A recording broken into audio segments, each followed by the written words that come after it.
모두 편안하셨습니까? 요즘 코로나가 진정이 잘 안 되고 보니까 이 부처님 계율을 잘 지키면 코로나가 진정이 잘 될 것 같은데 모두 이 코로나 전염이 되는 곳들을 보니까 뭐 술 먹고 노래 부르고 노는 하는 데서 주로 이런 일들이 일어나는 것 같습니다. 실제로 부처님 가르침대로 우리의 삶이 좀 더 이제 편안해지고 안정되면 이런 질병들도 힘을 그렇게 크게 발휘할 수가 없을 텐데 이런 것들이 좀 아쉽습니다. 요즘 보니까 저녁에 식당이나 뭐 이런 데 가서 보면 사람들이 굉장히 붐비고 있어요. 간단한 이런 이 강남의 이 근처가 이제 그런 유흥업소들이 많지 않습니까? 전혀 걱정을 안 하고 젊은이들이 모여서 노는 것을 보면서 굉장히 좀 경각심이 지금 굉장히 위중한 상태인데도 불구하고 위험한데도 불구하고 좀 경각심들이 없다 이런 생각이 좀 듭니다. 이게 모두가 다 감각적 욕망을 통제하지 못하고 극복하지 못하는 데서 비롯되는 것이 아닌가 이런 생각이 좀 듭니다. 오늘 우리가 공부하게 될 내용이 괴로움에 대한 이야기입니다. 괴로움 덩어리 큰 경, 그렇죠? 오늘 이제 괴로움 덩어리에 대한 큰 경과 작은 경 두 경을 공부하게 될 텐데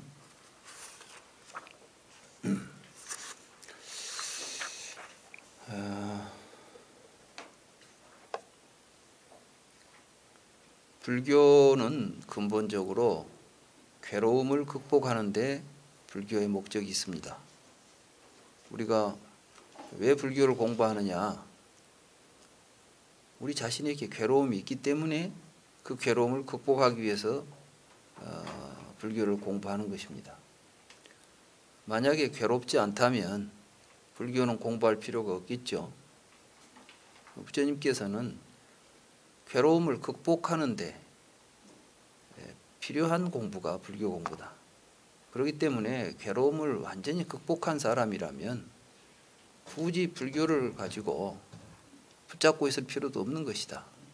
우리가 뒤에 이제 살펴볼 독사의 비유경에 보면 부처님께서는 강을 건넌 사람은 뗏목을 버리고 가야 된다. 내 가르침은 뗏목과 같아서 우리가 괴로움을 극복한 다음에 그때도 우리가 애지중지하고 붙들고 다녀야 될 게 아니라 이것은 괴로움을 극복하기 위한 하나의 방편을 나는 이야기할 뿐이다. 이런 말씀을 하십니다. 그렇다고 해서 불교가 진리 없이 그냥 방편만 이야기하고 있느냐? 문제는 진리에 대한 완전한 깨달음과 실천이 없으면 괴로움은 극복되지 않습니다. 부처님은 그 진리에 대한 깨달음 또 그것을 실천해서 자기화시킬 수 있는 방법을 이야기했지 그것 자체가 없다는 건 아니죠. 부처님은 말씀은 방법입니다. 그 방법을 가지고 우리는 분명하게 깨달아야 될 진실이 있고 실천해서 성취해야 될 경지가 있는 것입니다. 그 경지에 간 사람에게는 필요 없다는 이야기지 부처님의 말씀 자체가 방편에 지나지 않는다는 말씀은 결코 아닌 것입니다. 우리는 먼저 그래서 이런 괴로움을 극복하기 위해서 괴로움의 실체, 이 진실을 알아야 됩니다. 부처님께서는 괴로움이 무엇인지, 왜 괴로움이 일어나는지, 괴로움의 구체적인 모습은 어떤 것인지, 어떻게 하면 여기로부터 벗어날 수 있는지 이런 걸 가르쳤습니다. 그런 의미에서 오늘 우리가 살펴볼 괴로움 덩어리 큰 경과 작은 경은 바로 이 괴로움이 무언가, 우리가 살고 있는 우리 일상생활에서 또 인류 역사 속에서 나타난 인간의 삶 속에 내재해 있는 괴로움의 근본들이 무언가, 이런 이야기를 여기서 밝히고 계십니다. 그런 의미에서 이제 우리는 드디어 부처님의 가르침의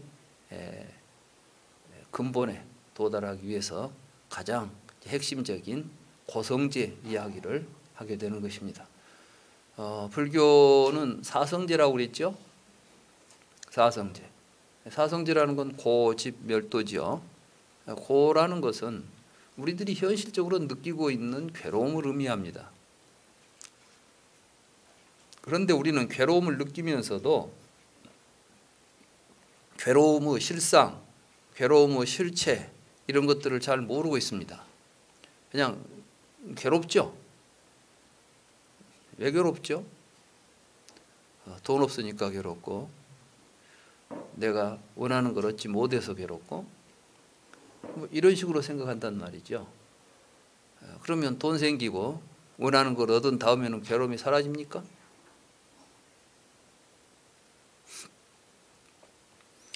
지금 우리가 살고 있는 우리의 삶은 세계에서 몇째 안 가는 부를 누리고 살고 있습니다. 많은 사람들이 아직도 우리가 세계에서 경제적으로 후진국이라고 생각하시는 분들이 있을지 모르겠는데, 실질적으로 우리 국민들이 누리고 있는 부는 일본을 앞서 있답니다. 개개인들이 누리고 있는 부가, 일본 사람들은 우리만큼 풍요롭게 살지 못합니다. 물론 국가 전체적으로 가지고 있는 경제적인 힘은 일본이 더 크겠죠. 그렇지만 개개인들이 벌어들이고 있는 수입은, 그리고 쓰고 있는 지출하고 있는 돈은 한국 사람들이 더 많답니다. 세계에서 우리나라보다 더 많은 돈을 가지고 향유하고 있는 국가는 많지 않습니다. 그런데 우리나라가 지금 세계에서 가장 고통지수가 높습니다. 아시죠?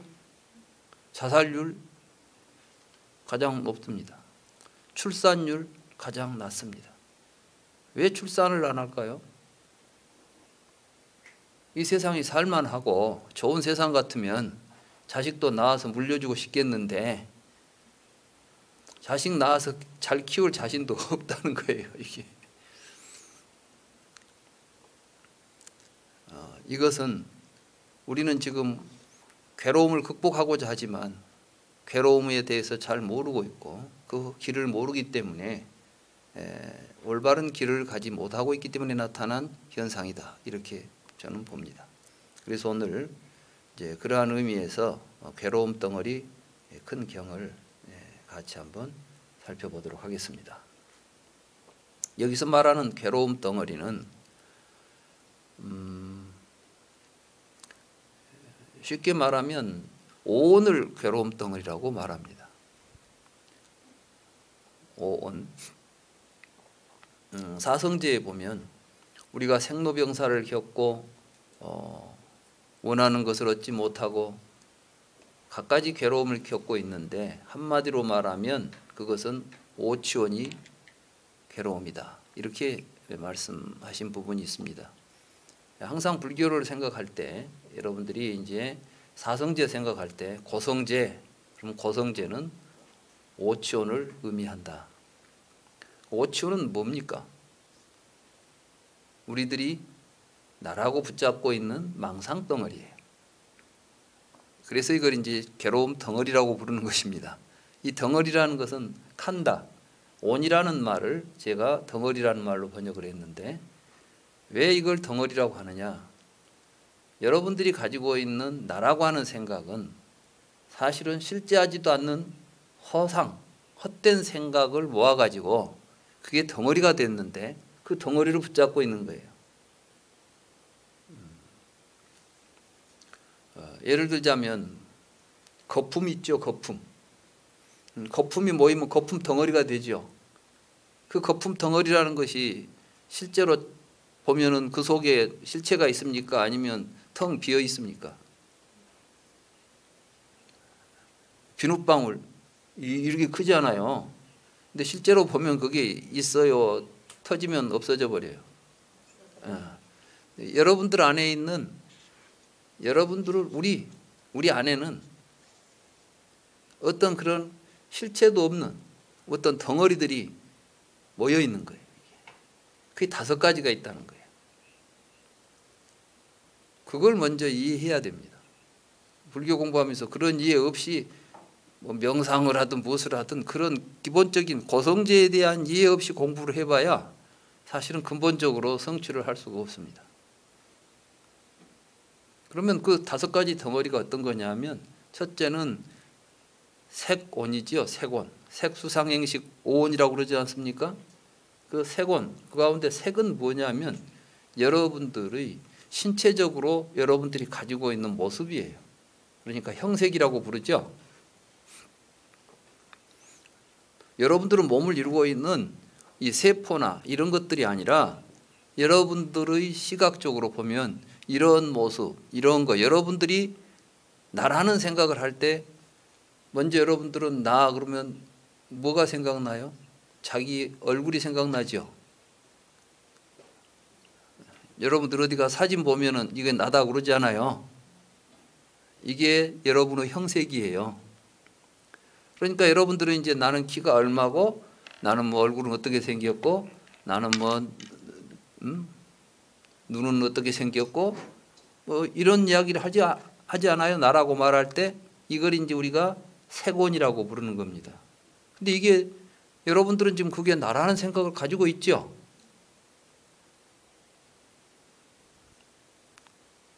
지금부터 그걸 한번 잘 생각해 봅시다. 나라고 하는 내 형색, 그게 진짜 난가?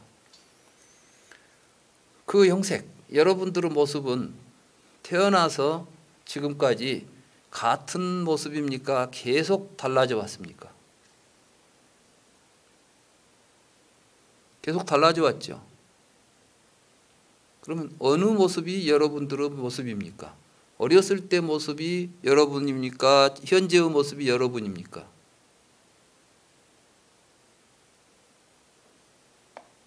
생각 안 해보셨죠? 오늘 그냥 아무 생각 없이 여러분들은 어렸을 때 모습하고 지금 모습하고 달라지지 않았다고 생각해요. 근데 사실은 달라졌는데, 그러니까 어릴 때 사진도 나고 지금 사진도 나라는 동일한 개념 속에 집어넣고 있습니다.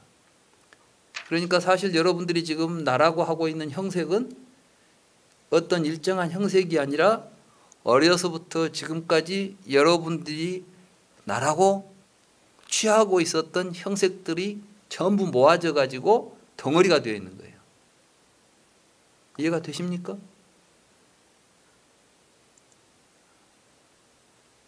사실인 것 같습니까? 아닌 것 같습니까?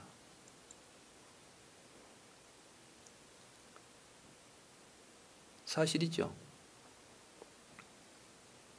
근데 그게 지금 유지될 때까지는 그런 대로 또 괜찮은 것 같은데 여러분들이 죽은 다음에는 그 형색이 남아있겠습니까? 사라지겠습니까? 사라지지 않아요. 그때 우리는 이제 죽음이라는 생각을 하는 거예요. 그리고 두려운 거예요. 지금은 있는데. 그러니까 사실은 여러분들이 지금 죽음을 생각하고 두려운 생각이 일어나는 것은 무엇 때문에 일어나고 있습니까? 그 나라는 생각 때문에 일어나죠. 근데 이 나라는 내가 지금 나라고 생각하고 있는 그것이 실체가 있는 것입니까? 아니면은 여러분들이 지금 기억해 가지고 모아놓은 생각 덩어리입니까? 생각 덩어리죠. 어떤 때는 여러분들이 이제 한번 생각해 봅시다. 어렸을 때 자기 마음에 들지 않는 모습인데 이제 자라나서 말하자면 어렸을 때는 피부도 별로 좋지 않은데 커가지고 이쁜 피부가 됐어요. 그러면은 어렸을 때 마음에 들지 않은 나를 진짜 중요한 나라고 생각합니까? 아니면 일시적으로 거쳤던 과정이고 그건 진정한 내가 아니고 현재 내가 마음에 드는 내가 진정한 나라고 생각합니까? 어떻게 생각하시겠어요?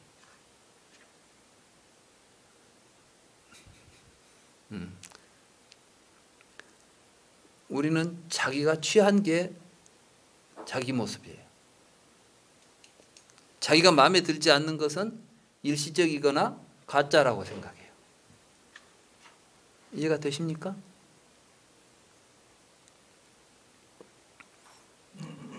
오로지 생각 속에서 여러분들이 붙잡고 있고 취하고 있는 것이 자기의 형색입니다. 그런데 그게 이제 마음에 안 들면 기분이 좋아요, 안 좋아요? 이제 젊었을 때는 피부도 곱고 얼굴도 보기 좋았는데 나이가 들어가지고 이제 주름이 생겨요. 그러면 우리는 자꾸 이제 걱정이 생기죠. 예전처럼 되고 싶어요. 그래서 거기에 좋다는 거, 그렇게 될 수 있다는 것은 뭐든지 취하게 되죠. 음식을 취하기도 하고 화장품을 바르기도 하고 심지어 뭐 수술도 하고 별 수를 다 써서라도 자기가 원하는 모습으로 지금 붙잡고 싶은 거예요. 그런데 그게 가능합니까? 불가능합니까? 불가능해요. 그래서 괴로운 것입니다. 그런데 그렇게 형색만 가지고 나라는 생각을 우리가 하고 있는 게 아니라 사실은 느끼고 생각하고 행동하고 의식하는 이 모든 부분을 우리는 다 나라고 취하고 있는 것입니다. 이것을 부처님께서는 오취온이라고 말씀하셨고, 여러분들은 또 감정도 여러분들이 좋아하는 감정을 중심으로 해서 자아의식이 형성됩니다. 나는 이런 걸 좋아하는 사람이야 라고 부르죠. 내가 스스로 우리 스스로를 이야기할 때 나는 이런 향기가 좋아 이렇게 말하지 않아요. 그러면 그걸 좋아하는 내가 있다는 거예요 지금. 그리고 좋아하는 느낌을, 어떤 느낌을 좋아하는 내가 항상 동일합니까? 계속 변합니까? 어렸을 때는 이걸 좋아했는데 현재는 다른 걸 좋아하죠. 느낌, 뭘 보면 여러분들에게 좋은 느낌이 어렸을 때하고 지금하고 같습니까? 다릅니까? 부처님께서는 이렇게 말씀하셨어요. 나를 취하고 싶으면 차라리 형색을 나라고 취하는 게 더 낫다는 거예요. 우리가 이제 몸과 마음을 이야기할 때 우리는 보통 불교를 많은 사람들이 오해하는 게 뭐냐면 불교는 몸보다도 마음을 위주로 한다. 마음이 진정한 자아다 라고 생각하는 경우들이 있습니다. 불교 공부하면서. 근데 굉장한 오해예요.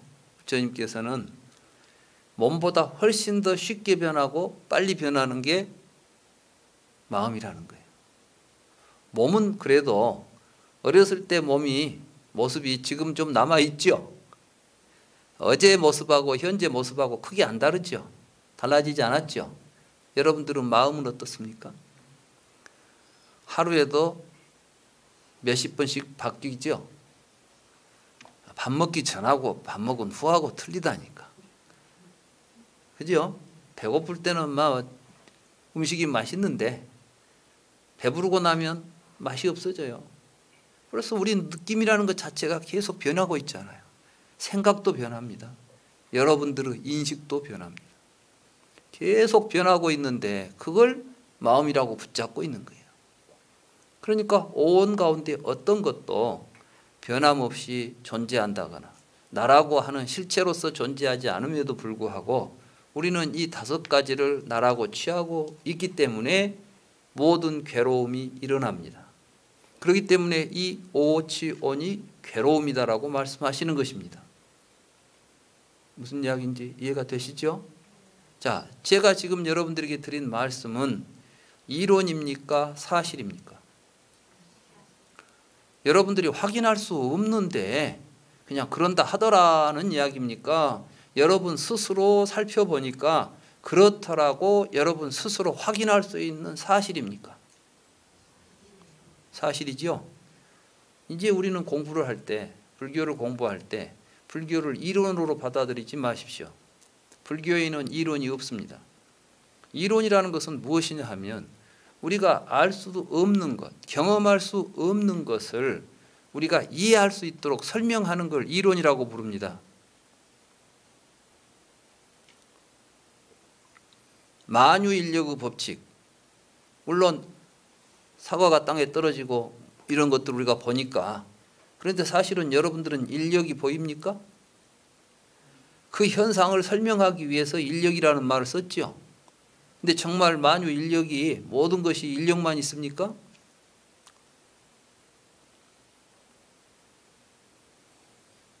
자석은 서로 노니까 서로 붙으려고 떨어지려고 그래요. 이제 자석에 극을 반대 극을 놔두면 어떻게 돼요? 밀어내죠. 이것도 뭐예요?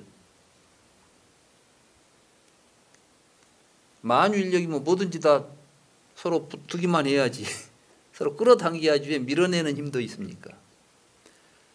사실은 어떠한 우리는 현상을 설명하려고 할 때, 그러니까 과학에서 설명하고 있는 어떠한 이론도 사실은 그것은 이론이지 사실일 수는 없는 것입니다. 그리고 모든 이론에는 그것을 전제로 하는 더 큰 가설이 있습니다. 가설 없는 이론은 없죠.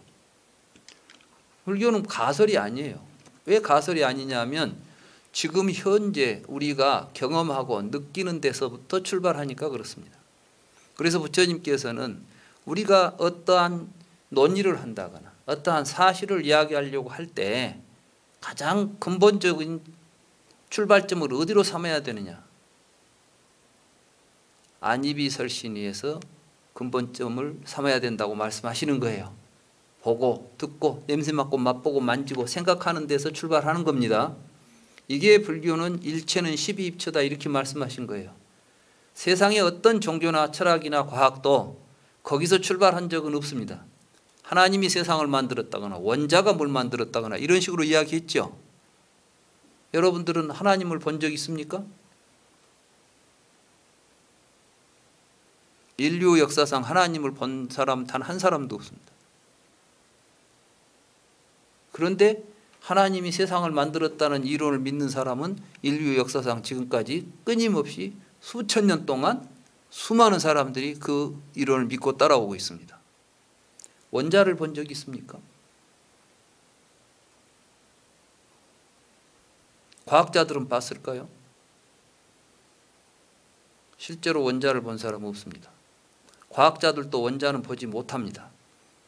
왜냐하면 원자는 보이지 않게 되어 있어요, 구조가.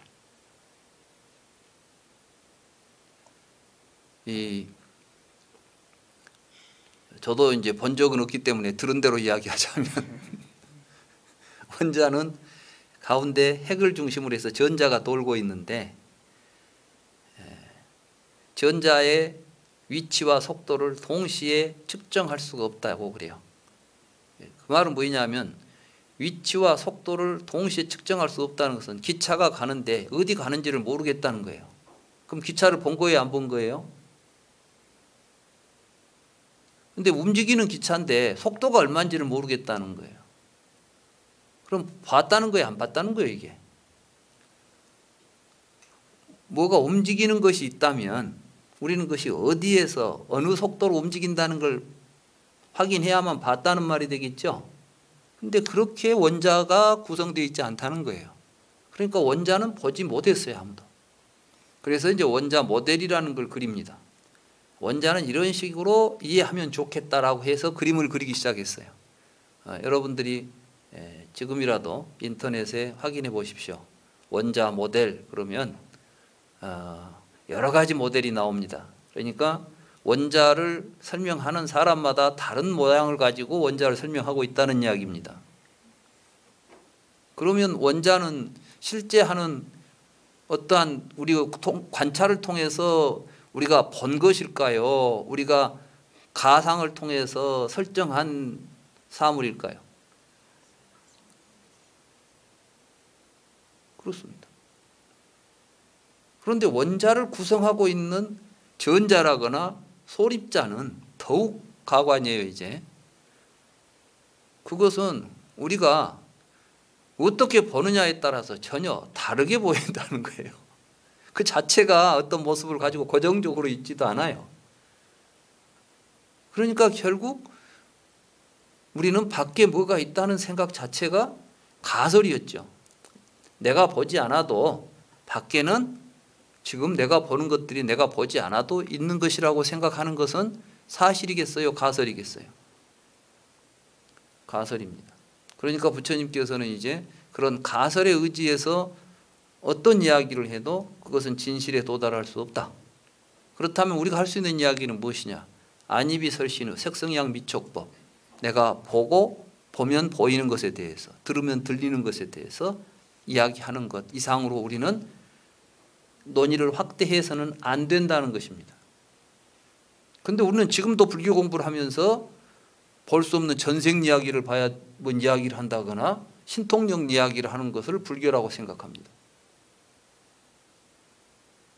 저는 지금까지 불교 수행을 했다고 하는 많은 사람들을 만났고 성취했다는 사람들을 봤지만 단 한 번도 인간을 뛰어넘는 어떤 신통력이나 뭐 예지력이나 이런 걸 가지고 있는 사람을 본 적이 없습니다.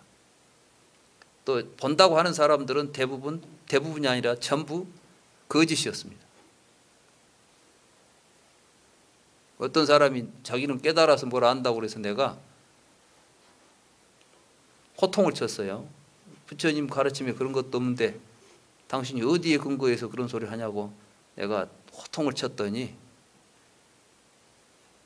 아마 그런 정도 소리하면 대부분 사람들은 저분은 깨달았나 보다 하고 이제 무릎을 꿇었나 봐.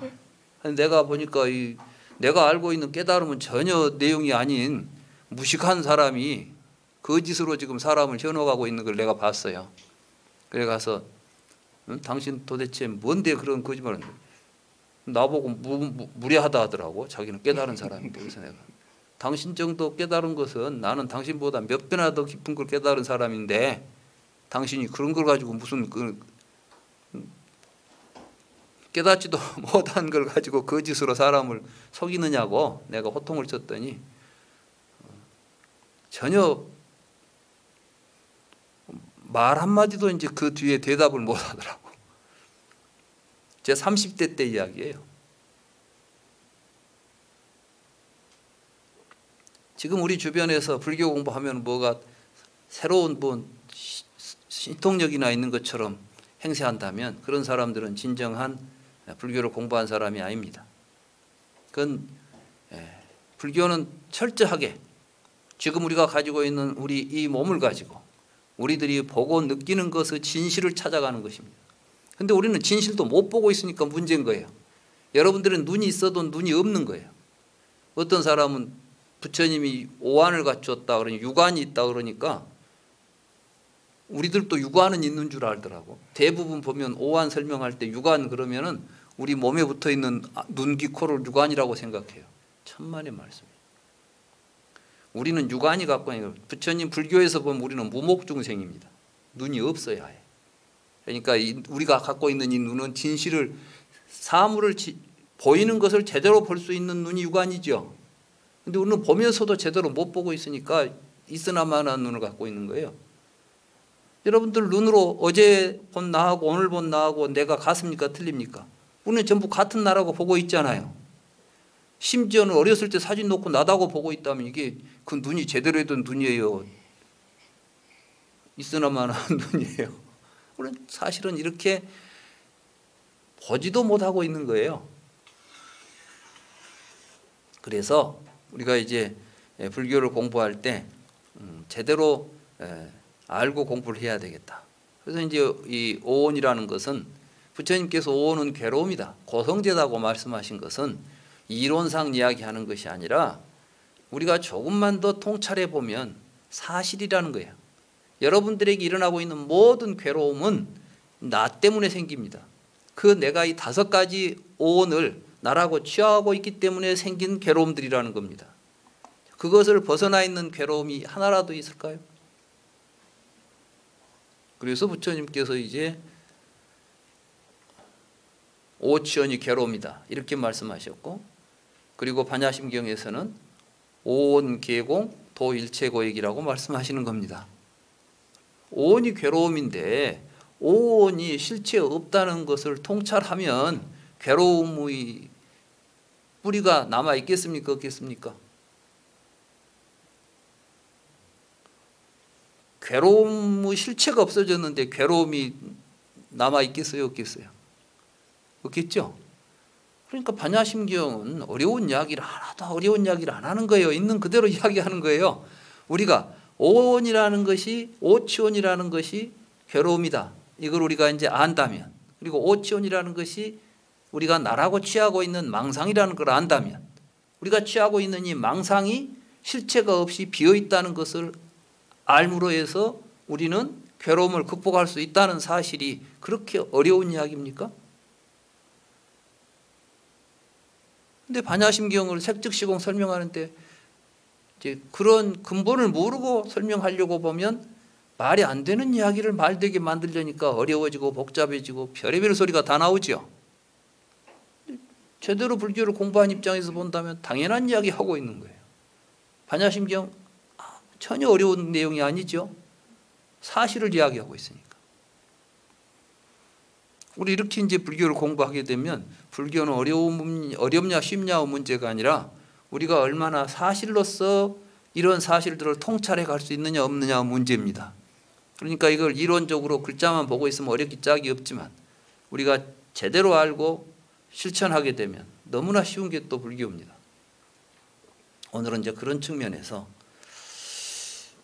이 경은 부처님께서 사와티 제타와나 아나타빈디카 성원에 계실 때 비구들이 이제 탁발하러 가다가 외도들이 머물고 있는 곳에 가가지고 이야기를 하게 됩니다. 외도들이 이렇게 말합니다. 존자들이여, 꽃다마 사무는 감각적 욕망에 대한 이해를 언명합니다. 그러니까 이제 언명한다는 것은 감각적 욕망에 대해서 이해하라는 이러한 내용 말을 이야기한다 말씀이죠. 불교 이야기는 감각적 욕망을 없애라 이런 이야기를 하죠. 불교에서는 이제 감각적 욕망은 오욕락이라고 그러죠. 오욕락이라는 것은 이제 눈, 귀, 코, 혀, 몸 이렇게 우리에게는 5가지 지각이 있죠. 보고 듣고 냄새 맡고 맛보고 만지지 않습니까? 이 보고 듣고 맛보고 만지는 데서 욕망이 일어나요. 여러분들이 무엇에 대해서 욕망을 가졌다 그 말은 뭐냐면 본 것에 대해서 욕망을 가졌든지 들은 것에 대해서 욕망을 갖든지 만지거나 맛본 것에 대해서 욕망을 갖죠. 보지도 않고 듣지도 않고 만져보지도 않고 냄새 맡아보지도 않는 것에 대해서 이건 욕심이 일어난 적이 있습니까?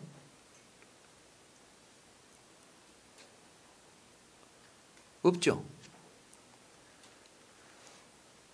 어렵게 생각하실 거 없어요. 부처님께서는 오욕락을 말씀하셨다.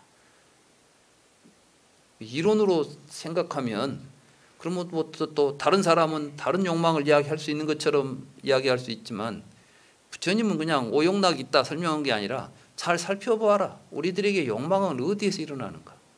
우리는 항상 본 것, 듣고 냄새 맡고 맛보고 만진 것에 대해서 욕망을 일으키지 않느냐? 그죠? 이 5가지 욕망에 대해서 잘 이해를 하자는 거예요. 여러분들이 욕망을 일으킬 때는 여기에 있는 물에 대해서 욕망을 일으켰다면 여러분들은 왜 저 물을 좋아하죠? 저 물이 맛있으니까. 저 물이 좋으니까라고 말씀하시잖아요. 여러분들은 좋은 것에 대해서 욕망을 일으킵니까? 나쁜 것에 대해서 욕망을 일으킵니까? 그 좋은 것은 밖에 있는 그것이 가지고 있는 성질입니까? 아니면 내가 좋다고 생각한 것입니까? 그건 이제 공부를 좀 하고 보니까 아직 처음부터 그렇게 생각 안 하셨죠? 처음에는 저 좋은 것이 있으니까 쫓아다녔잖아. 근데 만약에 내가 생각하니까 좋은 것이다 하면 내가 생각만 바꿀 수 있다고 생각한다면 바깥을 쫓아다니겠어요? 내가 안에서 생각을 고치겠어요? 예?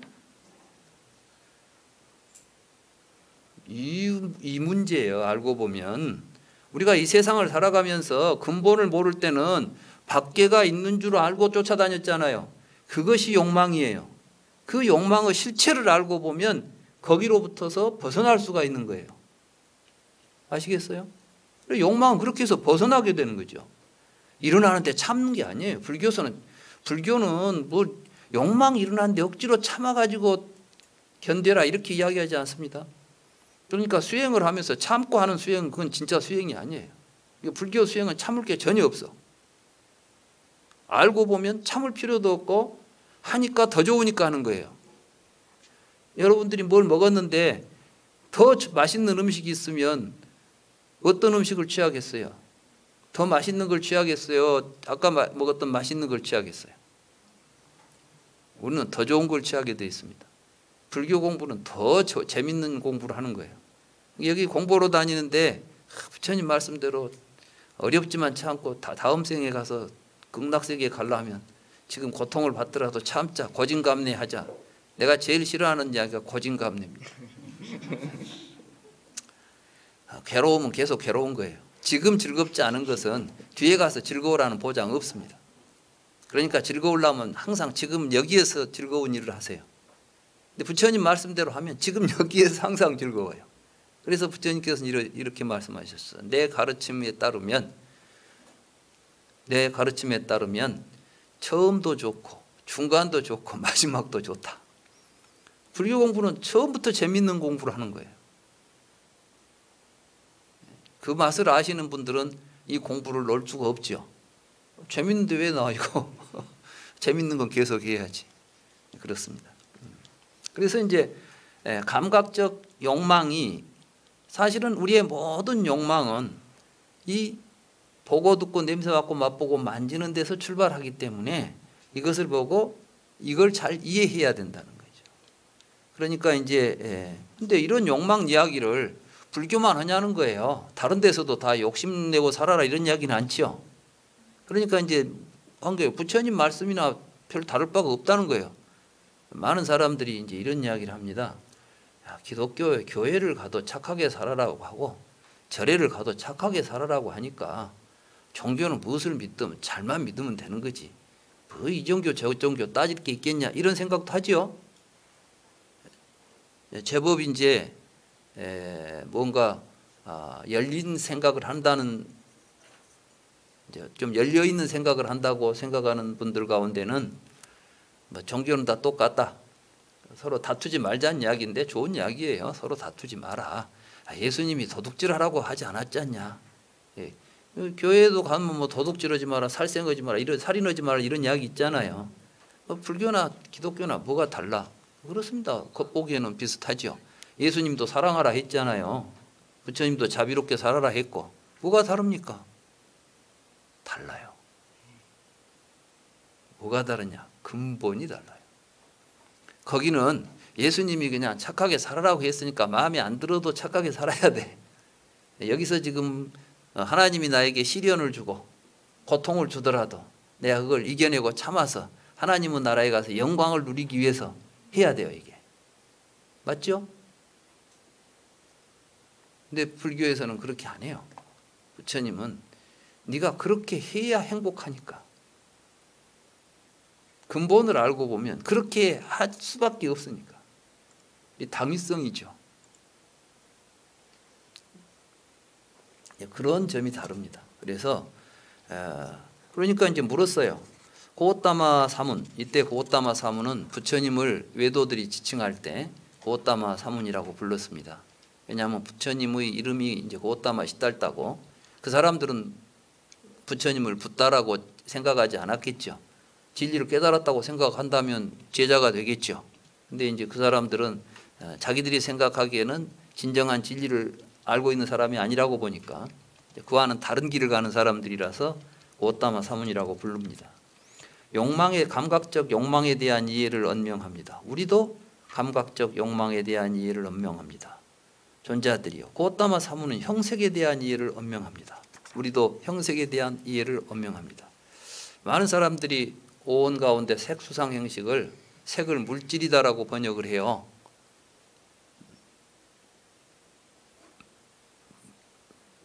불경 가운데 물질이라는 번역으로 말로 번역할 수 있는 말이 없습니다. 이 색, 이건 물질이라고 번역하면 안 됩니다. 물질이라고 번역하는 순간 불교는 전혀 다른 의미로 해석될 수밖에 없습니다.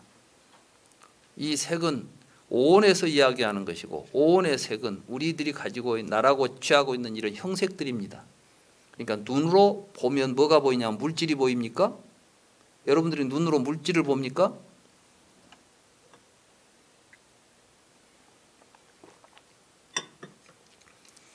사실 물질도 없습니다. 우리가 지금 물질이라고 부르는 것도 우리가 만들어낸 가상적 실체들이지 실제로 물질이라는 게 존재하지 않습니다. 무슨 말이냐 생각하시겠지만 뭐가 물질이에요?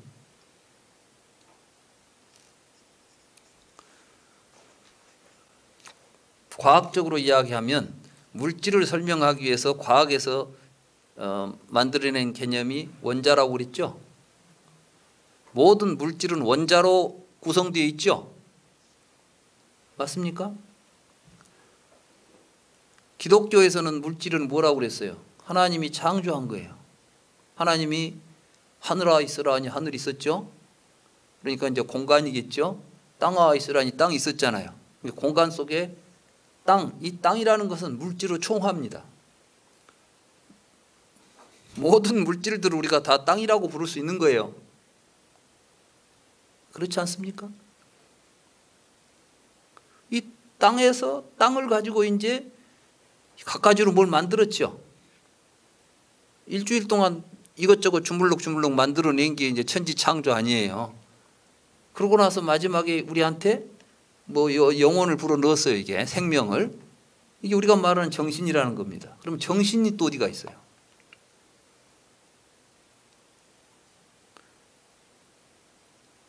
우리는 이미 이제 물질이라는 개념과 정신이라는 개념 말이 있으니까 그 말을 가지고 물질이라는 사물이 있고 정신이라는 사물이 있는 것처럼 생각하고 이 둘이 서로 다른 각자 개별적인 존재인 것처럼 인식하고 있죠. 알고 있잖아요. 그래서 이 세상은 물질과 정신으로 되어 있다고 말하지 않습니까?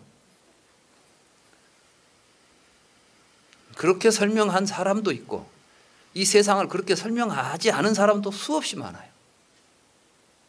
예를 들자면 이 세상은 물질과 정신으로 되어 있다는 설명을 구체적으로 철학적으로 처음 한 사람이 데카르트예요. 데카르트 이전에는 이 세상을 물질과 정신이라는 두 개의 개념으로 딱 부러지게 설명한 적이 없어요. 여러 철학들을 보면은 플라톤 같은 경우는 막 이데아가 있고 뭐가 있고 여러 가지 말로 세계를 설명합니다. 아리스토텔레스 같은 경우는 목적인 뭐 여러 가지 이제 진료인 형상인 이런 걸 가지고 설명을 해요. 그러니까 이 세계를 설명할 때 이 세계의 전체를 설명하려고 할 때 쓰던 여러 가지 말들이 있어요. 이 말들이 다 다릅니다. 동양에서는 뭘로 설명하냐? 오행을 가지고 설명해요. 오행. 오행 아시죠? 토생 금, 금생 수, 수생 목, 목생 화 이렇게 해가지고 5가지가 이 세상을 이루고 있는 이걸 이제 기라고 말하죠. 기. 이런 식으로 설명해요. 물질은 뭐고 정신은 뭐예요? 물질이라는 것은 정신이라는 우리들에게 있어서 어떤 보고 느끼고 의식하는 현상과 그 의식에 의해서 보여지는 대상을 이분화시켜 놓으면은 이제는 지각으로서 지각되는 것들을 물질이라고 불러버린 것이지요. 부처님도 세상은 물질과 정신으로 되어 있다는 생각을 가지고 세상을 보셨을까요? 부처님은 그러한 생각들이 잘못됐다는 것을 깨달으신 분이에요. 그런데 우리가 가지고 있는 그 생각을 가지고 부처님 말씀을 읽어버리면은 부처님께서 우리에게 가르치려고 했던 본 뜻이 우리에게 드러나겠습니까? 드러나지 않겠습니까? 그러한 잘못된 생각을 가지고 불교를 해석해버린 게 아비달마 불교입니다. 그래서 아비달마 불교에서는 이제 물질을 이루고 있는 색은, 인도에서는 그때 물질을 이루고 있는 것은 지수화풍 4대다 이렇게 생각한 거예요. 네 가지 원자다고 생각한 거예요. 원자론적으로. 그래서 불교를 원자론적으로 다시 해석에 들어옵니다. 그래서 색법은 지수화풍 4대로 되어 있다 이렇게 말하죠. 4대를 또 쪼개면은 이게 이제 극미가 된다. 이 극미설이 만들어지고 원자론이 만들어져요. 이런 불교를 현재 우리가 지금 부처님의 가르침에 대한 올바른 해석이라고 받아들이는 데서 불교가 심하게 왜곡되고 있는 것입니다. 이 색은 그런 의미가 아니에요. 물질은 우리가 볼 수도 없고 증명해 본 적이 없어요. 물질이란 무엇인가에 대해서 아직 한 번도 제대로 된 이론이 나온 적이 없습니다. 원자론도 물질을 설명하는 하나의 이론이었는데 이미 원자론은 이미 깨졌어요. 왜냐하면 원자는 더 이상 쪼개지지 않는 물질의 근본 실체라고 생각했었죠. 그때까지만 해도 원자론이 유지됐는데 실제로 원자가 깨졌습니다. 원자가 깨지니까 원자폭탄이 나온 거 아니에요. 원자가 깨지면 핵이 분열할 때 나오는 에너지가 지금 원자력 발전도 하고 원자폭탄도 만들고 했던 거예요. 그러니까 지금은 이제 원자론으로 세계를 설명하지 않습니다. 이 세계는 무엇으로 만들어졌다고 설명하지 않아요. 그래서 갑자기 나타난 이론이 빅뱅 이론이에요. 그럼 빅뱅 이론은 무엇이냐? 처음에는 무엇가 있어서 한 게 아니라 그냥 폭발이 있었다고 말하죠. 무엇이 폭발했다고도 하지 않아요. 큰 폭발이 있으니까 그때 폭발에 의해서 물질들이 만들어집니다.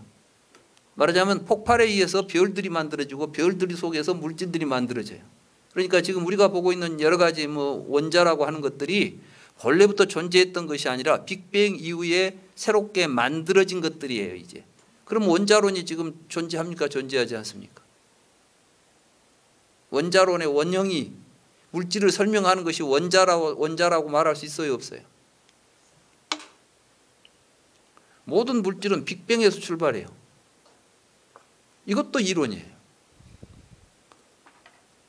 그럼 빅뱅 이론이 천년 만년 갈 것 같습니까? 모르지요. 또 다른 어떤 사실들이 발견된다면 새로운 이론이 등장할 수도 있습니다. 우리가 지금 알고 있는 지식들은 이렇게, 그런데 부처님께서는 그것이 어떤 지식이 됐든 마지막에 가서 최후로 점검해야 될 자리를 하신 거예요. 부처님이. 그 자리가 뭐예요? 안이비설신이에요. 그래서 일체는 십이입체다. 모든 것은 보고 듣고 냄새 맡고 맛보고 만지는 데서 이 세계는 출현하고 있다. 이 세계는 어디에서 나와서 무엇에 의지해서 존재하나요? 이렇게 이제 묻습니다. 그러니까 부처님께서 그것은 여섯에서 나왔다. 안이비설신에서 이 세계는 나오고 그것에 의해서 의지하고 있다. 이렇게 말씀하셨어요. 이러한 것들이 부처님께서 지금 말씀하시는 감각적 욕망이니 형색인 이런 이야기를 하지만 그런 형색들이 다른 철학에서 하는 것과는 차원이 다른 이해를 지금 부처님은 하신 것입니다. 지금 그런 맥락에서 이 경이 설해지고 있다는 것을 우리가 알아야 됩니다. 이런 건 맥락도 없이 읽고 있으면 사실은 무슨 말인지도 모르죠. 느낌에 대한 이야기를 엄마 합니다. 이제 수느낌 이야기를 하죠. 존자여, 여기에서 차이는 무엇입니까? 그러니까 부처님도 형색, 색이라는 이야기도 사용하고 있고 감각적 욕망이라는 말도 하고 있는데 똑같이 이런 이야기 하고 있는데 왜 불교는 다른 것과 다르다고 합니까? 하니까 그때 비구들이 그 말을 듣고 왜 그냥 왔을까요? 예? 사실은 그러니까 이게 그만큼 심오한 질문이라는 사실을 알아야 돼요. 비구들도 지금까지 부처님한테 공부를 했지만 그런 핵심적인 그런 아주 근본적인 질문을 받고 보니까 뭐라고 대답해야 될지를 모르겠는 거죠. 그래서 여기서는 자기 이야기를 함부로 이야기할 수 없으니까 그냥 묵묵히 말만 듣고 뭐라고 했죠? 우리 세존으로부터 직접 이 말의 의미를 배우자. 우리가 지금까지 공부했지만 이것에 대해서 명확하게 공부를 안 했구나. 이렇게 와서 부처님께 묻습니다. 이게 불교 공부입니다. 지금 우리가 이제 이 경전을 읽어보면 그 당시 부처님의 제자들이 말하자면 출가한 사문들이 공부한 게 그냥 앉아서 계속 명상만 하고 있었다거나 이런 이야기를 하는 게 아니라 이렇게 부처님의 말씀 이런 것들에 대해서 그 의미를 올바로 이해하기 위해서 사유하고 토론하고 또 그걸 실천하고 이런 것들이 공부예요. 지금 우리 불교 공부가 이런 부처님의 말씀을 올바로 이해해가고 그것을 깨달아서 실천해가는 길이 막혀버리니까 지금 올바로 가는 길들을 모르니까 엉뚱한 공부들을 하는 겁니다. 우리 주변에 지금 불교 공부한다고 하지만 바른 길로 가서 제대로 하는 공부를 하는 곳이 많지 않다는 것이죠. 그런 의미에서 이제 우리 지금 붓다나라가 하고 있는 이 경전 강의는 그런 의미에서 다른 데서는 듣도 보도 못한 강의를 여러분들은 듣는 거예요. 이런 강의 들어보셨어요? 천편일률적으로 색 그러면 물질이다. 물질은 4대로 되어 있다. 이렇게 설명 나갑니다. 우리가 이제 알고 있는 지식하고 합당하지요. 원자론적인 사고를 우리가 잘 가지고 있죠. 내 생각하고 맞으면 맞구나. 근데 그거 알고 맞으면 뭐합니까? 그걸 가지고 우리들이 실천 수행할 때 무슨 의미가 있습니까? 원자론을 알고 있다고 해서 우리 인생이 바꿔집니까? 그렇지 않습니다. 그래서 이제 여기에 보면 느낌에 대한 또 가르침에 대한 이야기도 훈계에 대한 이야기도 부처님이 하셨는데 어떤 차이가 있는가? 그래서 이제 제자들이 부처님이 와서 직접 묻습니다. 그래서 부처님께서는 이렇게 말씀하셨습니다. 어떤 것이 감각적 욕망의 맛이며 재난이며 벗어남인가? 어떤 것이 형색의 맛이며 재난이며 벗어남인가? 어떤 것이 느낌의 맛이며 재난이며 벗어남인가? 지금 갑자기 감각적 욕망에 대해서 맛이니 재난이니 벗어남이니 이런 이야기가 또 나오니까 너무 이상하죠?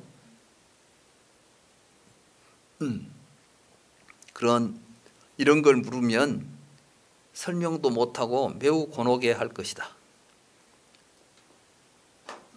왜냐하면 이 물음은 그들의 인식의 한계를 벗어났기 때문이다. 이게 아주 중요한 거예요. 지금 외도들은 이런 것들을 바르게 인식할 만한 준비가 안 된 사람들이에요.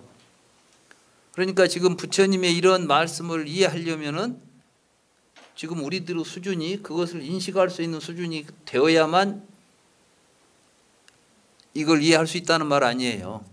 그러니까 이제 불교 공부를 하면 뭐가 달라져야 되냐면 우리들의 의식의 수준이 달라져야 돼요.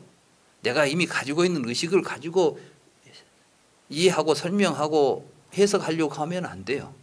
그러니까 불교는 결국 어떤 공부냐 하면 현재 자기가 가지고 있는 자기의 의식의 상태로부터 계속해서 더 높은 단계로 자기 의식을 고양시키는 공부입니다. 말하자면 그 의식이 또 높아지는 거죠, 수준이. 그리고 궁극에 가면 뭐가 와야 되냐면 안웃따라 더 이상 없는 최고의 의식의 수준까지 우리들이 갈 수 있다는 거예요. 이게 불교는 공부를 통해서 뭘 하느냐? 우리들의 의식 수준을 최상의 단계로 올려가는 거예요. 부처님과 같은. 근데 대부분 보면 우리가 이미 가지고 있는 의식의 구조 속에서 뭘 해석하고 이해되면 다 됐다고 생각해요. 알았다고 생각합니다. 이해했다고 생각하고 알았다고 생각하면 끝이에요, 그냥 되게. 그러니까 이제 여기 와서 이제 공부한 사람, 공부하신 분들도 되게 보면 오랫동안 공부하신 분들은 가면 갈수록 자기 의식 수준이 아직 안 됐다는 생각을 하시더라고. 그리고 공부를 하고 나서 자기가 또 달라졌다는 걸 계속 느끼면서 공부를 하셔요. 근데 어느 정도 그런 단계를 체험하지 못하신 분들은 어느 정도 내 이야기가 알아들었다고 생각하면 이제 더 이상 들을 게 없다고 생각하시는 것 같아요. 이제 다 알았다는 거예요. 그 정도면 됐어 이렇게 생각해 버려요. 그리고는 진전이 없습니다. 왜냐하면 이제 알았는데 뭐 더 이상 할 게 있겠어요. 근데 사실은 제 이야기를 듣고 다 알았다고 생각하는 게 가장 위험합니다. 저 여기서도 말했듯이 더 높은 단계로 여기서 이런 강의를 듣고 공부를 하니까 내가 뭘 알았다라고 하는 얻었다 지식으로 확립하시지 말고, 사실 우리가 지식으로 확정해서 취해야 될 말은 한마디도 없어요, 불경 속에. 다만 내 수준이 좀 더 달라졌다, 이런 식으로 보니까 내가 세상을 보는 게 좀 달라졌구나, 자기 의식 수준들이 변해가는 것을 느끼면서 공부를 하셔야 돼요. 아마 제 이야기를 들으면서 공감하시는 분들이 있을 거예요. 왜냐하면 여기서 오랫동안 공부하셨던 분들은 그렇죠. 그걸 공부라고 그래요. 그래서 이제 비구들이여, 나는 천신과 마라와 브라만을 포함하는 세간과 사문과 바라문과 왕과 사람들을 포함하는 인간 가운데에서 열애나 열애의 제자나 그들에게서 들은 자를 제외한 다른 자들이 그 물음에 대답하는 것을 보지 못했다고. 그러니까 지금 욕망의 맛이라거나 재난이라거나 벗어남에 대한 이야기를 세상에서 이해하고 말할 수 있는 사람은 아무도 없다. 이것은 오직 우리 불교에서 불교 공부하는 사람들만 할 수 있는 이야기예요. 이야기가. 이해하시겠어요? 그럼 이제 설명이 나오잖아요. 비구들이여, 무엇이 감각적 욕망의 맛인가? 비구들이여, 5 종류의 감각적 욕망이 있다오. 마음에 들고 호감이 가고 매력 있고 사랑스럽고 열망하고 유혹적인 보는 주관에 의해서 분별되는 형색들. 제가 번역을 할 때 굉장히 고민을 많이 하는 단어가 안입니다. 안. 안이비설신 있죠? 우리가 지금 경전에 보면 안이비설신이 나오잖아요. 대부분 다 눈, 귀, 코 이렇게 이제 번역을 해버리잖아요. 또는 뭐 시각 또는 시각 기능, 시각 작용 이렇게 해버리잖아요.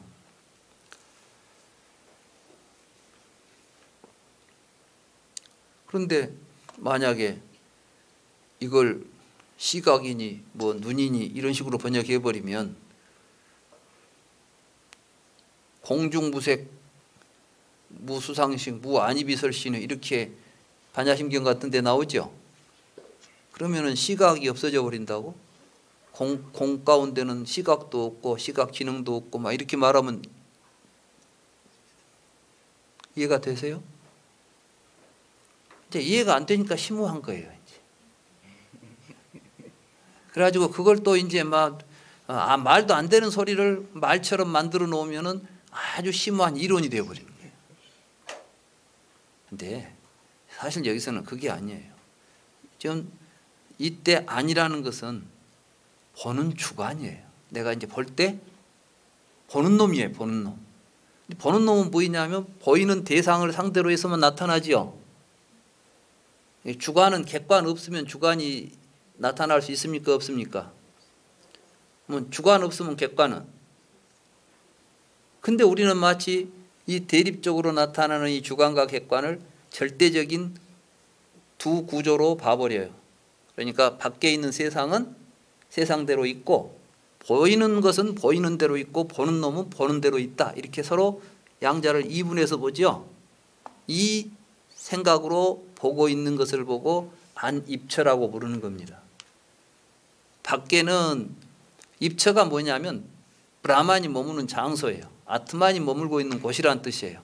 그러니까 책에는 책의 아트만이 들어있고 나에게는 나의 아트만이 들어있어가지고 내가 책을 본다 이렇게 생각하는 겁니다. 다시 말해서 여러분들은 이 책은 책으로서 실체성이 이 자체가 책으로서 실체성을 가지고 있습니다.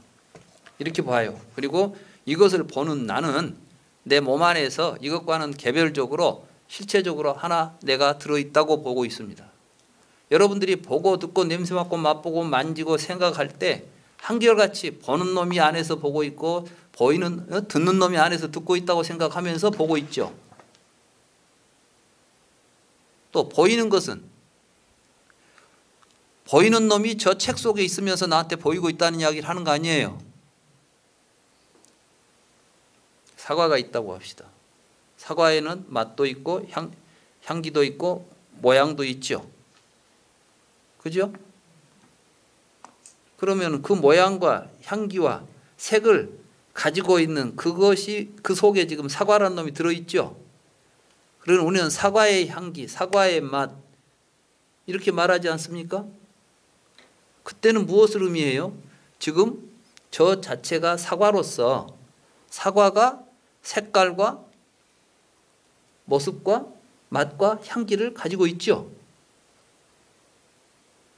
여러분들은 내가 내 몸과 내 생각을 가지고 있죠. 지금까지 그렇게 생각하지 않았습니까? 생각 안 하셨어도 그 생각의 기초에서 사신 거예요. 너무 오랫동안 길들여져 가지고 생각 안 해도 자동으로 그렇게 살았던 거예요. 그걸 반성해 보는 겁니다. 정말 이 안에 내가 있어 가지고 색깔과 향기를 가지고 있는 사과를 내가 지금 보고 있는가? 이렇게 다시 보는 거죠. 그런데 아무튼 이게 이제 이때 눈은 부처님께서 이제 안입이 설신의를 입처라고 불렀어요. 아야따나라고. 입처라고 부르는 것은 인도에서는 그 당시에 어떤 브라만이 들어가서 머무는 장소를 아야따나라고 불렀어요. 그러니까 우리는 지금 볼 때는 눈에 보는 놈이 지금 들어가지고 본다는 생각을 하니까 그거 눈을 의미하기 때문에 그 눈을 제가 이제 어떻게 번역할까? 처음에는 보는 놈이라고도 번역했다가 보는 자라고도 했다가 이번에 이제 마지막 니까이를 다시 책을 펴내면서 보는 주관이라고 번역을 했어요. 주관과 객관으로 이원화시켜서 본다는 입장에서. 그러니까 이 단어 자체가 이 말뜻 하나를 바르게 이해하는데도 굉장히 시간이 많이 걸리는 겁니다. 우리가 지금 불경을 읽을 때 여러분들이 알고 있는 단어가 나왔다고 다 알고 있다고 생각하시면 안 돼요. 지금 여기서는 인도 당시의 어떤 상황 속에서 우리에게 지금 부처님은 뭔가를 설명하기 위해서 사용하신 언어들인데 그래서 뒤에다가 아니라고만 쓰지 않고 입처라는 말을 붙이지 않았습니까? 근데 우리는 입처 의미는 배제해버리고 아니라는 의미만을 이해되는 것만 취해가지고 눈이라고 부르고 앉아있는 거예요. 근데다 이제 근이라는 말하고 입처라는 말이 또 서로 다른 말이죠. 근데 육근이라는 말이 이해가 되니까 육근이라는 말로 육입처라는 말을 덮어씌워서 이해를 하는 거죠. 이런 이해들이 아비달마 때 일어나고 있어요. 그러니까 아비달마 불교가 굉장히 지금 문제가 많은 거예요. 불교를 올바로 이해하는데. 그래서 그걸 극복하지 않으면 앞으로 이제 이 불교가 올바로 이해되고 실천되는데 굉장히 큰 장애가 있습니다. 그래서 저는 이제 그런 점을 가지고 너무 지금 이 초기 경전을 아비달마로 해석하고 그것이 부처님의 말씀이다라고 하는 이제 풍조가 있기 때문에 좀 우려스러워서 아비달마는 아비달마로 이해해야지 아비달마가 곧 부처님의 말씀의 바른 정당한 해석이다라고 하진 말자는 거예요. 제 해석조차도 어떤 사람이 또 그러니까 저한테 그러더라고요. 그건 당신의 아비달마지요? 그래요. 맞아요. 이건 내 아비달마예요. 왜냐하면 아비달마라는 것은 부처님의 가르침에 대한 이야기니까. 저도 아비달마입니다. 근데 어떤 아비달마가 더 정당한가 문제죠. 이제 나는 아비달마가 아니다라는 이야기를 하지 않아요. 제 자신이. 왜냐하면 어차피 부처님의 가르침에 대해서 내 이해일 뿐이니까 나도 아비달마예요. 그런데 이전의 아비달마들이 잘못된 것이라고 내가 보고 나는 그걸 시정하지 않은 아비달마지요. 그러니까 이제 그것을 뭐 그렇게 해버리면 이제 할 말이 없는 거야. 너도 아비달마고 뭐 아비달마도 아비달마니까 똑같은 아비달마다 그러면 뭐 그렇게 이해하시면 거부하면 그럴 수밖에 없죠. 그런데 이제 진지하게 정말 이 부처님의 가르침을 통해서 깨달음을 구하고 괴로움으로부터 근본적인 해탈을 원하는 사람이라면 누구 말이 더 진실인가에 대해서 심사숙고하지 않겠습니까? 너도 아비달마 똑같은 아비달마 하고 말아버리는 것은 무책임하지 않아요. 아무튼 무엇가 진실인가를 구하는 사람들에게 있어서는 분명히 제 이야기가 도움이 될 것이다라고 저는 믿기 때문에 지금 이러한 작업을 하고 있는 것입니다. 아무튼 그래서 저는 이제 보는 주관이라고 번역하고 있고, 보는 주관에 의해서 분별되는 형색들이에요. 그러니까 사실은 우리에게 분별되는 이런 형색들은 보는 주관에 의해서 분별되는 것이지 우리들의 감각적인 눈에 의해서 분별되지 않습니다. 실질적으로 여러분들이 보는 모든 것들은 여러분들의 의식 속에서 여러분들의 주관화되어 있는 구조 속에서 보이는 것들입니다.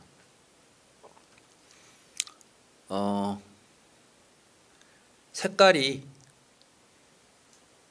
이 세상에 여러분들은 색을 보지요. 모든 색을 볼 수 있을까요?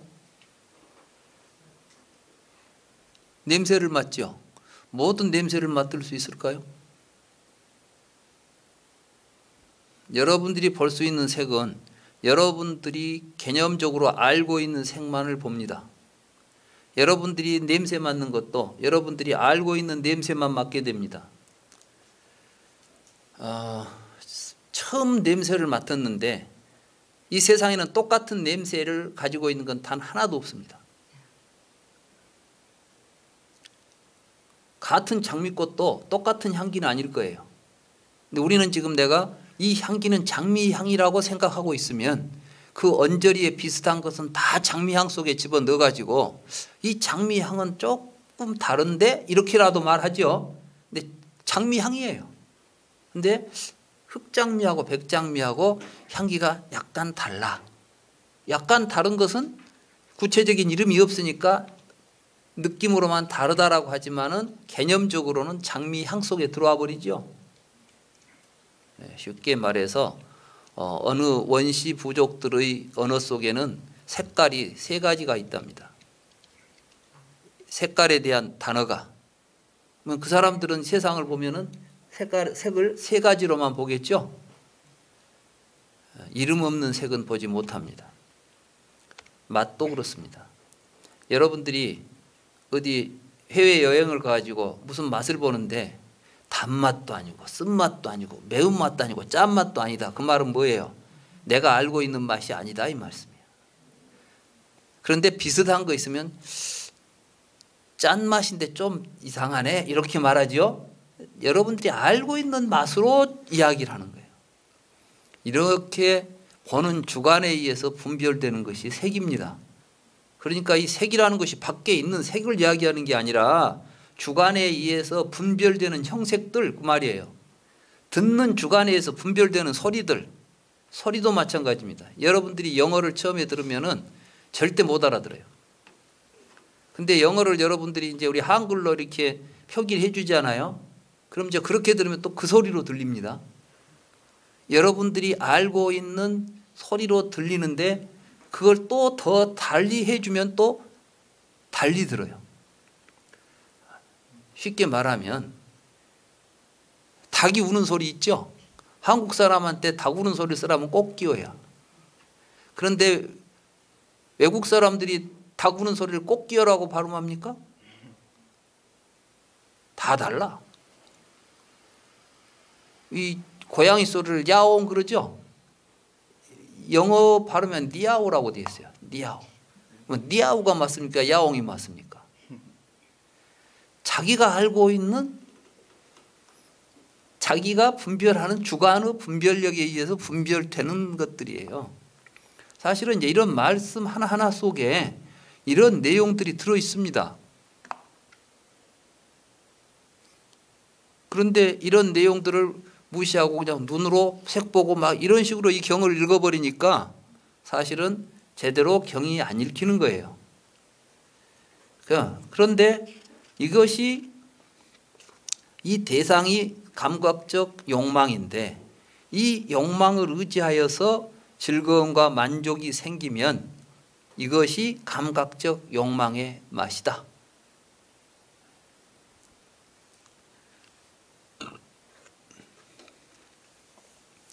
여러분들이 좋아하는 것도 여러분들의 분별에 의지해서 좋아하는 마음이 일어나죠. 밖에 좋은 것이 있어서 그런 게 아니라 이런 구조 속에서 감각적 욕망이 일어나는데 여기에서 이제 즐거움과 만족이 생기죠. 이게 우리가 마시다라는 것은 즐거움이라는 뜻이에요. 감각적 욕망이 우리에게 즐거움을 주지요. 근데 이것이 맛은 있는데 뒤에 가서 이게 독이 들었으면 어떻게 되겠어요? 여러분들에게 이제 뭘 먹었더니 맛있어요. 근데 이게 먹으면 죽어요. 그러면 그걸 맛있게 먹겠어요? 이제 안 먹겠어요? 예? 먹었는데 맛있어. 근데 먹으면 죽어. 여러분 맛있는데 맛을 취하겠습니까? 이게 감각적 욕망이 재미는 있는 것이에요. 이게. 근데 이걸 취하고 있으면 뭐가 생기냐? 재앙이 일어난 줄 알아야 된다. 여러분 우리가 지금 해보면은 이 세상의 모든 재앙이 어디서부터 출발하느냐? 감각적 욕망의 맛이 맛들여 가지고 그로부터 일어나는 재앙이에요.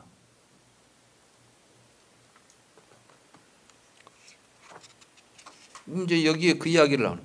그러면 이제 그 재난은 무엇인가? 이 세상에서 선 남자는 회계, 계산, 산수, 농사, 장사, 목축, 궁순 관리들의 기타 여타의 기술이나 여타의 기술로 생계를 영위하면서 추위나 더위를 무릅쓰고 등에 모기, 열풍, 뱀 등을 만나 해를 입고 굶주림과 목마름으로 죽어간다오.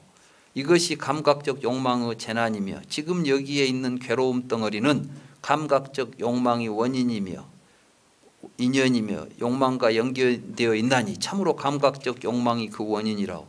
이 말은 무슨 말이겠어요? 여러분들은 왜 여러 가지 직업을 가지고 추위나 더위를 무릅쓰고 갖가지 어려움을 겪으면서 살아갑니까? 감각적 욕망의 맛을 취하려고 그러잖아요.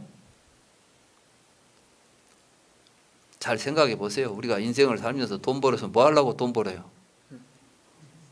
즐거우려고. 근데 그 즐거움, 어떤 즐거움을 구하고 있냐면은 감각적 욕망의 맛을 취하고 있는 겁니다. 근데 그걸 먹으려고, 그거 취하려고 받는 고통을 생각해 보라는 거예요. 이런 것들이 재난이라는 거예요. 재난. 화가 있죠. 이런 화를 우리는 환난이 있다면 환난. 근데 그리고 뿐만 아니라 사실은 오온 있잖아요. 이게 아주 이 오온의 원인이 감각적 욕망이라는 거예요. 이 부분은 이제 여기는 지금 자세한 설명이 없지만 쉽게 말하면 여러분들은 여러분들은 왜 이 몸을 여러분들이 나라고 취해가지고 망상 덩어리를 만들어서 나라고 붙잡고 있을까요?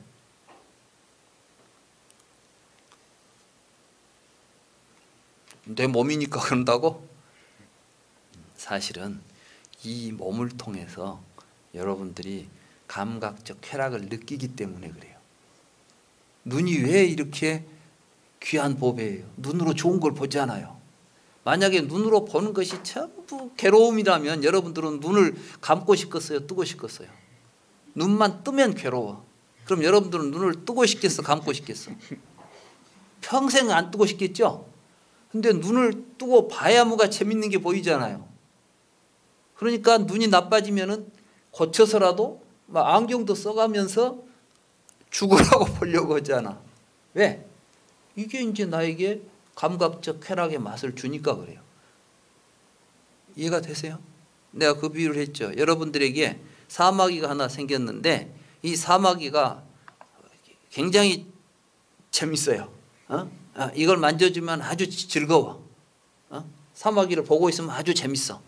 그럼 여러분들이 이 사마귀를 떼어놓고 싶겠어요? 여기다가 붙여놓고 내 몸이라고 취하고 싶겠어요? 취하고 싶겠죠? 근데 요거 이제 귀찮아. 요거 때문에 아파. 그럼 이걸 나라고 붙잡고 싶겠어요? 버리고 싶겠어요? 여러분들이 지금 이게 전부 다 오온 가운데 색온도 이런 것이고 여러분들은 느낌도 그것이고 그러니까 오온을 나로 취하고 있는 것의 원인은 뭐라고요? 감각적 욕망에 기초를 두고 있는 것입니다. 사실은 여기서 이렇게 이야기되고 있는 말 한마디 한마디가 단순하고 간단한 이야기들이 아니에요. 근데 너무 쉽게 생각하니까 문제지.